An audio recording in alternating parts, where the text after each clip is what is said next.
बीते दिनों लखनऊ स्थित उत्तर प्रदेश हिंदी संस्थान के निराला सभागार में डॉक्टर अनिल पाठक के ग्रंथ संपादन सद्य प्रकाशित साहित्य सूरी आचार्य सूर्य प्रसाद दीक्षित का विमोचन किया गया। हिंदी साहित्य को अपनी लेखनी से और समृद्ध करने वाले साहित्य मनीषी और लखनऊ विश्वविद्यालय के हिंदी विभाग के पूर्व विभागाध्यक्ष प्रोफेसर सूर्य प्रसाद दीक्षित के व्यक्तित्व एवं कृतित्व पर आधारित इस ग्रंथ के संपादक हिंदी के चर्चित साहित्यकार और प्रशासनिक अधिकारी डॉक्टर अनिल कुमार पाठक उन्हें हिंदी साहित्य और भारतीय संस्कृति का उदाहरण मानते हैं। सामान्यतः लेखन कठिन कार्य है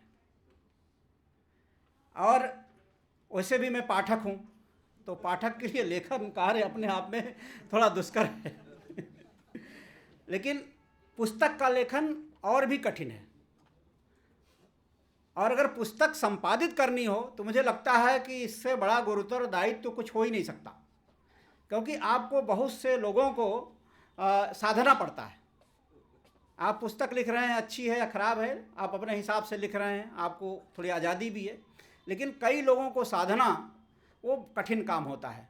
और वह भी ऐसे व्यक्तित्व कृतित्व जिसका हो, प्रोफेसर सूर्य प्रसाद दीक्षित जैसे महाविभूति का, तो उसको के बारे में उनके बारे में पुस्तक संपादित करना थोड़ा और कठिन है। इसका ये मतलब नहीं है कि आचार्य गुरुवर दीक्षित जी का कोई जो व्यक्तित्व है वो बड़ा जटिल है, ऐसा नहीं है, बल्कि इसके विपरीत उनका जो व्यक्तित्व है वो अत्यंत सहज है, सरल है, उदात्त है और बड़ा गरिमामय व्यक्तित्व उनका है। दिक्कत ये केवल यही होती है कि उनका व्यक्तित्व इतना व्यापक है, तो ये लगता है कि सारा कुछ इसमें समेट पाएंगे कि नहीं पाएंगे, कुछ छूट तो नहीं जाएगा, कुछ अवशेष तो नहीं रह जाएगा। रीडिंग हैबिट ख़त्म होती जा रही है, पुस्तकालय कल्चर लगभग समाप्त हो गई है। और ऐसे स्थिति में किसके लिए लिखा जाए?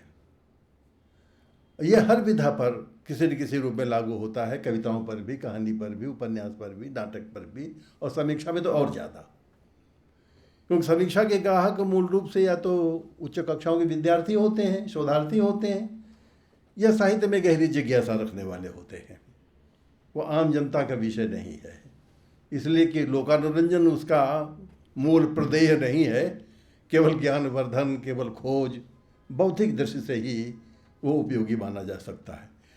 लेकिन इधर एक तो गूगल बाबा ने काम तमाम कर दिया, और दूसरे इस तरह की कैप्सूल पत्रिकाएं और पुस्तिकाएं छोटी छोटी 10-10 पेज की, जिससे परीक्षा की वैतरणी पार की जा सकती है। मैं जब शिक्षक कार्य से जुड़ा हुआ था, परीक्षा के दिनों में प्रायः घूम कर देखता था कि आखिरी क्षणों में परीक्षार्थी किस किस की किताबें लेके आया। मुझे कहीं आचार्य रामचंद्र शुक्ल नहीं दिखाई देते थे, कहीं आचार्य नंदुलाल वाजपेयी नहीं दिखाई देते, कहीं आचार्य नगेंद्र नहीं दिखाई देते थे, बाजारों किताबें दिखाई देती थी, जिनसे बहुत आसानी से परीक्षा एक तरह से गेस क्वेश्चन के आधार पर जो परीक्षा पास की जाती है, उस तरीके से सहायक पुस्तकें विद्यार्थियों को लगता था। और कभी तो पीठ पीछे कह भी देते थे कि विद्वान तो बहुत है लेकिन साला बहुत जीव लेता है। कार्यक्रम के मुख्य अतिथि पूर्व विधानसभा अध्यक्ष श्री हृदय नारायण दीक्षित रहे।